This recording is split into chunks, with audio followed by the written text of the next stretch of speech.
Hello, students.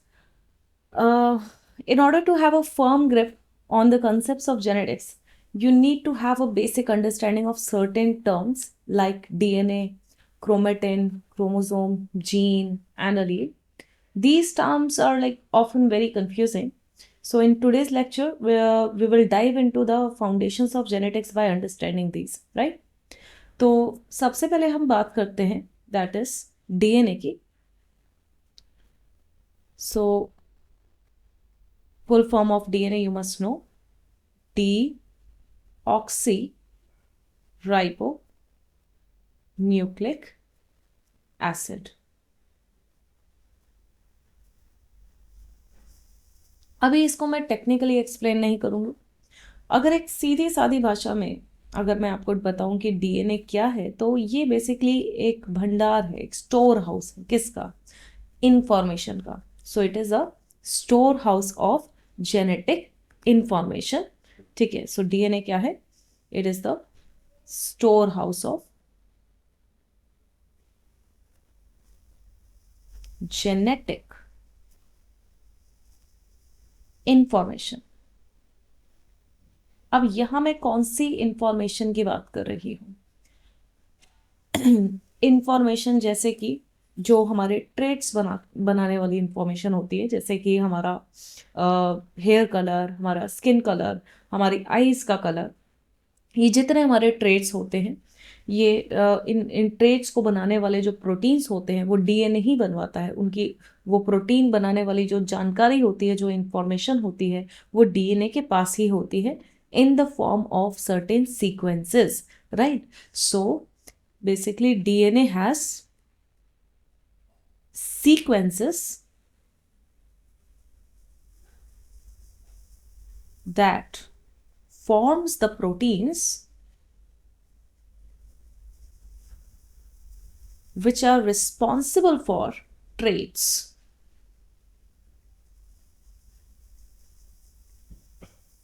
like skin color, hair color, height of course, etc. तो ये जितने हमारे ट्रेट्स होते हैं, ये ट्रेट्स को बनाने वाले जो प्रोटीन्स होते हैं, वो प्रोटीन्स बनाने की जानकारी किसके पास है? हमारे डीएनए के पास है. अब एक डीएनए के अगर हम रफली अभी स्ट्रक्चर को हम बहुत ज़्यादा डिटेल में नहीं समझेंगे, बहुत ही बेसिक चीज़ें समझ रहे हैं अभी हम. बट अगर एक फिजिकल अपीयरेंस की बात करें तो डीएनए देखिए कैसा अपीयर होता है. एक बिल्कुल स्टेयर केस जैसा अपीयर होता है, जिसके अंदर आपको यहाँ पे एक आप डायग्राम में देख सकते हो, जैसे यहाँ पे. ठीक है. We will see. यहाँ पे दो स्ट्रैंड्स आपको नजर आते हैं और बिल्कुल स्टेयर केस जैसा इसका स्ट्रक्चर होता है. तो बेसिकली क्या होता है? ये एक लॉन्ग थ्रेड जैसा होता है. ये एक पॉलीमर है बेसिकली. ठीक है. और ये जो पॉलीमर होता है, ठीक है, इसकी लंबाई कितनी होती है? What is the length of human DNA? Length of, in fact human ही नहीं, जितने मैमल्स हैं, ठीक है, मैमेलियन डीएनए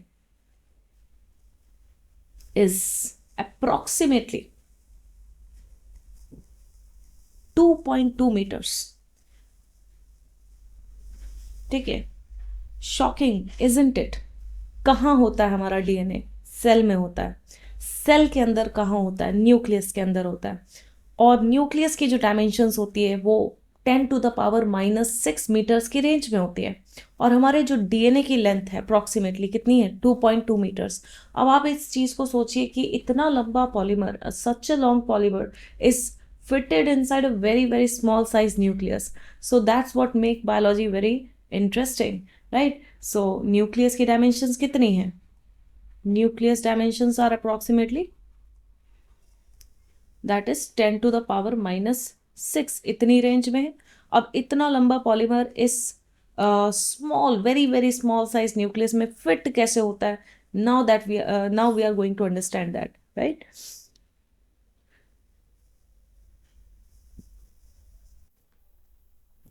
सो यहाँ आप देख सकते हो कि किस तरीके से हमारा डीएनए एक न्यूक्लियस के सेल के न्यूक्लियस में पैकेज है. ठीक है. तो दिस इज आवर डीएनए. अब यहाँ पे आप देख सकते हो कि डीएनए कुछ यहाँ पे ये हिस्टोन्स जो लिखा है, ठीक है, इसको जरा समझते हैं पहले तो। Imagine DNA as a wire. DNA को आप एक वायर की तरह इमेजिन करो, ठीक है। ये है हमारा डीएनए और ये एडेप्टर को आप समझ लीजिए कि ये प्रोटीन है, राइट। तो अगर इस वायर को, ठीक है, मैं इसके आसपास देखो ऐसे कॉइल कर देती हूँ, राइट, लाइक दिस, ठीक है, इसको मैं इस तरीके से ऐसे कॉइल कर देती हूँ, तो कुछ उसी तरीके से देखिए डीएनए जो होता है वो प्रोटीन्स के आसपास ऐसे कॉइल्ड रहता है। तो यहाँ पे आपको ये प्रोटीन्स नजर आ रहे होंगे, ठीक है, यू कैन सी हियर, ठीक है। ये क्या है, basically these are the proteins. क्या ये प्रोटीन्स सिर्फ यूकेरियोट्स में होते हैं? These proteins are also present in the prokaryotes। ये प्रोकैरियोट्स में भी होते हैं, यूकैरियोट्स में भी होते हैं। यूकैरियोट्स में ये जो प्रोटीन्स होते हैं इनको हम क्या बोलते हैं, हिस्टोन प्रोटीन्स। इनके आसपास यहाँ पे आप देखो किस तरीके से ये डीएनए कॉइल्ड है, like this, you can see here, right. ये जो पूरा यहाँ पे स्ट्रक्चर बन रहा है ये बिल्कुल कैसा अपीयर होता है, जैसे एक मोतियों की माला होती है, राइट। तो this structure basically appears like beads on string, है ना। तो ये कैसा अपीयर हो रहा है, बिल्कुल बीट्स ऑन स्ट्रिंग जैसा। तो एक बिल्कुल मोतियों की माला अगर आप इमेजिन करो, ठीक है, तो बिल्कुल वैसा सा स्ट्रक्चर बन रहा है ये, ठीक है। इसके अंदर जो बीट्स है basically they are compare to the nucleosome. और ये जो यहाँ पे स्ट्रिंग है, ठीक है, स्ट्रिंग क्या है, हमारा लिंकर डीएनए। तो डीएनए हमारा किसके आसपास कॉइल हुआ, दैट इज हिस्टोन प्रोटीन्स के आसपास, और ये बीट्स ऑन स्ट्रिंग जैसा पूरा स्ट्रक्चर बन गया। अब देखो यहाँ पे आप फर्दर देखो किस तरीके से ये पूरा बीट्स ऑन स्ट्रिंग वाला जो स्ट्रक्चर है आगे कैसे कंडेंस हो रहा है, आगे इसमें कैसे कॉइलिंग हो रही है, ठीक है। अगर इसमें हम कॉइलिंग कराते जाएंगे तो यहाँ पे आपको कुछ ऐसा स्ट्रक्चर देखने को मिलेगा, बिल्कुल ये कैसा पेयर हो रहा है, सोलेनॉइड जैसा पेयर हो रहा है, राइट, ठीक है। ये बिल्कुल सोलेनॉइड जैसा पेयर हो रहा है। इसमें और ज्यादा कॉइलिंग अगर आप करा दोगे तो यहाँ पे देखो ये क्या बन जाता है, हमारा क्रोमेटिन। अब सबसे बड़ी कंफ्यूजन होती है क्रोमेटिन और क्रोमोसोम के बीच में क्या अंतर है ना। तो क्रोमेटिन को देखो आप यहाँ पे ऐसे समझो इस चीज को, हमारा जो सेल होता है या तो वो नॉन डिवाइडिंग फेस में होता है, राइट, या फिर वो डिवाइडिंग फेस में होता है। अब दोनों सेल्स को मैं यहाँ पे आपको कंपेयर करके दिखा रही हूँ। सपोज कीजिए कि ये क्या है, एक नॉन डिवाइडिंग सेल है, ठीक है। अब एक नॉन डिवाइडिंग सेल जो है इसके अंदर आप जब इसको जब इसके न्यूक्लियस को जब हम इलेक्ट्रॉन माइक्रोस्कोप से ऑब्जर्व करते हैं तो आपको जेनेटिक मटेरियल पूरा ऐसे बिखरा हुआ नजर आता है, ठीक है। तो ये पूरा ऐसा नेटवर्क जैसा बना होता है। ये जो इस समय आपको नजर आ रहा है इसी को हम क्या बोलते हैं, क्रोमेटिन, राइट। तो क्रोमेटिन भी डीएनए की कंडेंसेशन से ही बना हुआ है। लेकिन ये कब विजिबल होता है, हमें जब सेल डिवाइड नहीं कर रहा होता है, ये पूरी तरीके से कंडेंस्ड डीएनए नहीं है, ठीक है। अभी इसको अगर हम थोड़ा और कंडेंस कर देंगे तो ये क्रोमोसोम बनेगा। और ये कब बनता है क्रोमोसोम, ठीक है, जब एक सेल को डिवाइड करना होता है। तो लेट्स सपोज ये क्या है, हमारा डिवाइडिंग सेल है।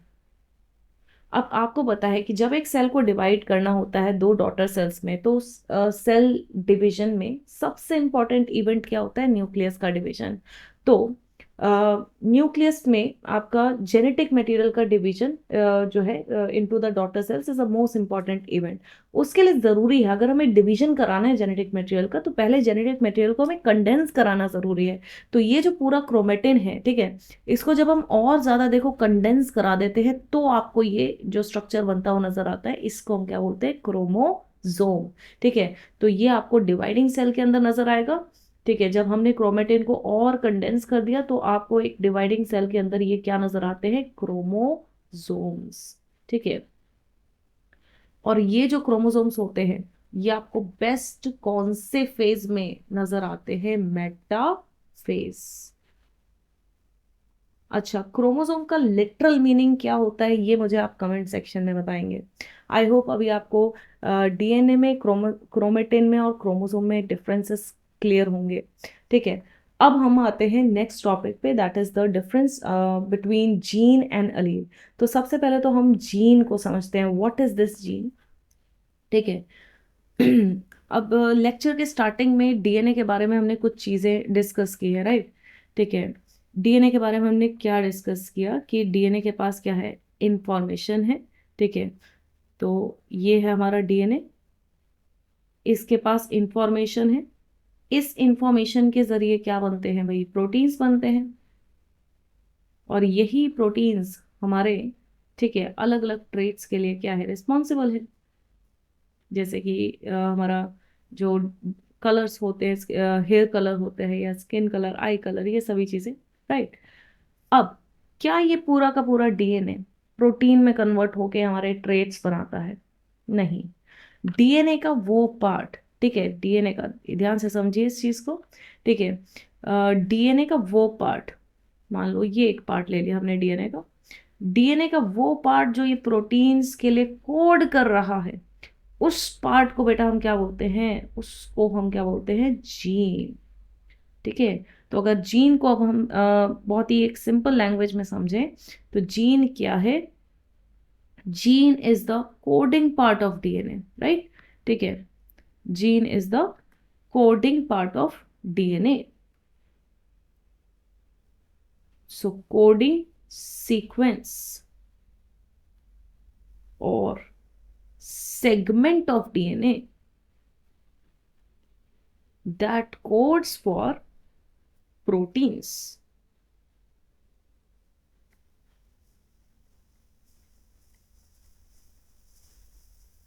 आई होप अभी आपको जीन वर्ड अच्छे से समझ में आया होगा। डीएनए का वो पार्ट जो प्रोटीन के लिए कोड करेगा, और यही प्रोटीन हमारे अलग अलग जो है कैरेक्टर्स बनाते हैं, ठीक है। कैरेक्टर के टाइप को हम ट्रेट्स बोलते हैं, अभी कैरेक्टर और ट्रेट वर्ड भी क्लियर करूंगी, ठीक है। तो इसको हम क्या बोलते हैं, जीन बोलते हैं। तो एक तरीके से आप समझ लो कि डीएनए के पास क्या है, डीएनए एक इंफॉर्मेशन को स्टोर करके बैठा है, लेकिन वो इंफॉर्मेशन तभी एक्सप्रेस होगी ना, वो ट्रेट्स के फॉर्म में कब आएगी, जब वो प्रोटीन्स बनेंगे। लेकिन प्रोटीन्स को कौन सा पार्ट कन्वर्ट में के लिए कौन सा पार्ट कोड कर रहा है, जीन कोड कर रहा है। इसलिए आप जीन को एक और तरीके से लिख सकते हो, ठीक है। जीन के बारे में एक और चीज कही जाती है कि it is the expressive form of DNA. I hope अब आपको ये चीज क्लियर होगी कि जीन को एक्सप्रेसिव फॉर्म ऑफ डीएनए क्यों कहा जाता है, ठीक है। क्योंकि यही वो सीक्वेंस है, पर्टिकुलर डीएनए का सीक्वेंस जो कि प्रोटीन्स बनाएगा, जिससे कि हमारे कैरेक्टर्स एक्सप्रेस होते हैं, ठीक है। तो gene is responsible for characters. Character का उदाहरण है हाइट, कलर, ठीक है। तो आई होप जीन वर्ड आपको क्लियर होगा। अब ये अलील क्या बीमारी है, ठीक है, अब अलील को समझते हैं जरा, ठीक है। सो हमने कहा कि भाई डीएनए का एक पर्टिकुलर सेगमेंट जो प्रोटीन बना रहा है, उसको हमने क्या कहा, जीन। जीन क्या कंट्रोल कर रहा है, कैरेक्टर कंट्रोल कर रहा है, ठीक है। कैरेक्टर का अगर हम एग्जांपल लें तो यहाँ पे मैं एक एग्जांपल ले रही हूँ, प्लांट हाइट। अब आप एक सिंपल सी चीज समझो, क्या हमारे आसपास जितने प्लांट्स हैं सभी की हाइट एक समान होती है, ठीक है। Are they all similar? नहीं। कुछ प्लांट्स की हाइट टॉल होती है, कुछ की dwarf, intermediate and so on. तो अब प्लांट हाइट की हम बात कर रहे हैं, ठीक है। तो वो अलग अलग टाइप की हो सकती है। यहाँ पे हम लेट सपोज दो ही ट्रेट्स लेके चलते हैं, ठीक है। दो टाइप्स लेके चलते हैं, दैट इज टॉल और ड्वार्फ। अब सारे जीन एक प्रकार के होते हैं, एक ही टाइप के होते हैं, तो सभी प्लांट्स की हाइट एक ही टाइप की होती, लेकिन ऐसा नहीं है। इसका मतलब जीन की, एक ही जीन की अलग अलग फॉर्म्स एग्जिस्ट करती होंगी, जो कि कैरेक्टर के अलग अलग टाइप्स के लिए रिस्पॉन्सिबल है। कैरेक्टर के अलग अलग जो ये टाइप्स होते हैं, इनको हम क्या बोलते हैं, these are what you call traits, ठीक है। और ये जो ट्रेट्स के लिए रिस्पॉन्सिबल है, ये है हमारे जीन की डिफरेंट फॉर्म्स, सेम जीन की क्या डिफरेंट फॉर्म्स, तो different forms of same gene.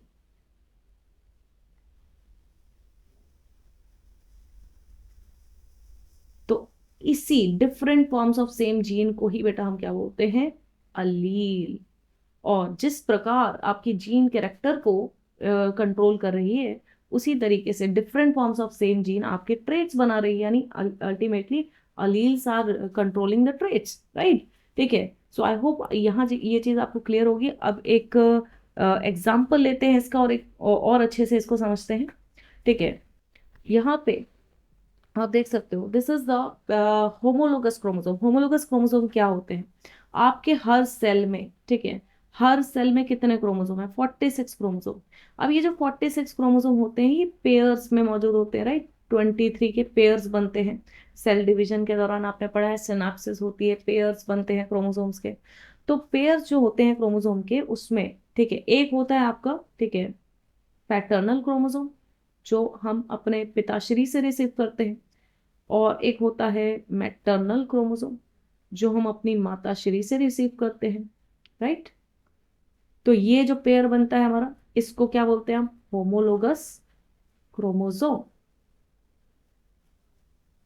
अब यहाँ पे हमने एक कैरेक्टर का एग्जांपल लिया है। ठीक है, कैरेक्टर देखिए क्या है? कैरेक्टर है हमारा ईयर लोब। ठीक है, इस कैरेक्टर को कंट्रोल करने वाली ये जो जीन है, this is the gene that is responsible for controlling the ear lobe. Ear lobe किस टाइप का होगा? ठीक है, अब यहाँ पे आप देखो होमोलोगस क्रोमोसोम पे एक यहाँ पे ये जीन है। ठीक है, जीन की यहाँ पे एक टाइप लिखी है जो कि क्या कर रही है? ईयरलोब को अटैच्ड बना रही है। ठीक है, ये क्या कर रही है? ईयरलोब को अटैच बना रही है। और जीन की एक टाइप है जो ईयरलोब को बिल्कुल क्या बना रही है? फ्री ईयरलोब बना रही है। ठीक है, अब ये कैपिटल ई, स्मॉल ई, डोमिनेंट, रिसेसिव क्या है वो हम आगे की क्लासेस में डिस्कस करेंगे। आज सिर्फ हम अलील और जीन के बीच का डिफरेंस समझ रहे हैं। तो यहाँ पे आप देख सकते हो कि जीन की ही दो अलग अलग फॉर्म्स हैं। एक अलील क्या कर रही है? वो आपके ईयरलोब को अटैच बना रही है, और एक ईयरलोब को क्या बना रही है? फ्री बना रही है। ठीक है, so this is what you, ठीक है, तो यहाँ पे आप देख सकते हो कि एक जीन के अलग अलग टाइप्स अलग अलग जो है तरीके से कैरेक्टर का एक्सप्रेशन करा रही है, और यही क्या है? अलग अलग ट्रेट्स के लिए रिस्पॉन्सिबल है। सो आई होप इस एग्जाम्पल से आपको ये चीज क्लियर हुई होगी। अब ये बहुत ही इंपॉर्टेंट क्वेश्चन एक नीट में बनता है, दैट इज अलील्स कहाँ प्रेजेंट होते हैं भाई? ठीक है, वेयर आर दे प्रेजेंट? तो ऑब्वियस ही बात है कि अलील जीन के ही टाइप है, क्रोमोसोम पे ही होंगे। ठीक है, लेकिन इनकी पोजीशन देखिए आप, यहाँ आप देख सकते हो दोनों, अगर होमोलोगस क्रोमोसोम पेयर पे हम देखें तो दोनों ही अलील्स, ये वाला हमारा स्मॉल ही है और ये हमारा कैपिटल ही है, सेम लोसाई पे प्रेजेंट है, राइट? तो ये चीज आपको ध्यान रखनी है कि होमोलोगस क्रोमोसोम पे सेम लोसाई में जो है हमारे अलील्स जो है प्रेजेंट होते हैं। ठीक है, आई होप आज के लेक्चर में आपको ये सभी टर्म्स अच्छे से समझ में आए होंगे। अब नेक्स्ट लेक्चर में हम समझेंगे that is the differences between dominant and recessive. ये पूरा डोमिनेंट और रिसेसिव का क्या कंसेप्ट है, ठीक है, वो हम आगे की क्लासेस में डिस्कस करेंगे। Thank you for watching.